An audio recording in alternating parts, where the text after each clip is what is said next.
তানজিম সাকিবকে প্রশংসায় ভাসালেন ডেন স্টেইন। টি-20 বিশ্বকাপে দল ঘোষণার সময় তানজিম হাসান সাকিবের উপর ভরসা করতে পারেনি বিসিবি।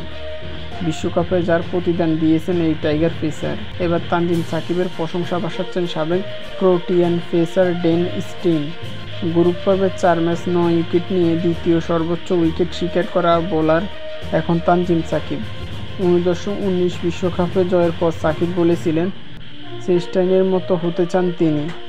সাকিব তার বুদ্ধিমত্তা কাজে লাগিয়ে সেই স্টেইন হওয়ার ইচ্ছা পূরণ করেছেন। এবার সেই স্টেইনে সাকিবের প্রশংসা ভাসালেন। গ্রুপ পর্বে দক্ষিণ আফ্রিকা ও বাংলাদেশ ম্যাচের ধারাভাষ্যকের দায়িত্বে ছিলেন স্টেইন।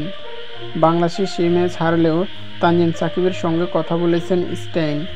এ নিয়ে সাবেক প্রোটিয়ান পেসার বলেন, দক্ষিণ আফ্রিকার বিপক্ষে ম্যাচ দেখেছি আমি।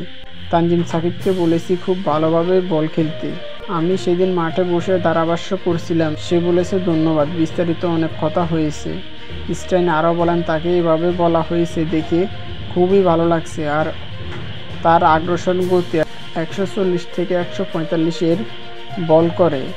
ওভার দ্য উইকেটে রাউন্ডে দ্য উইকেটে দ্রুত গতি নিয়ে মানিয়ে নিতে পারেন এই খেলোয়াড়। সে এক কৌশল কাজে লাগিয়ে বল করেন না। অলরাউন্ডার প্র্যাকটিসও খুব ভালো করেন। সেই দুর্দান্ত ছন্দেও আছে। একের পর এক উইকেটও নিচ্ছেন খুব সুন্দর করে। সেই সাথে অগ্রসর দেখা যাচ্ছে তার মধ্যে এবং আগামীতেও সে ভালো কিছু করবে এমনটাই নিশ্চিন্ত করেছেন তিনি।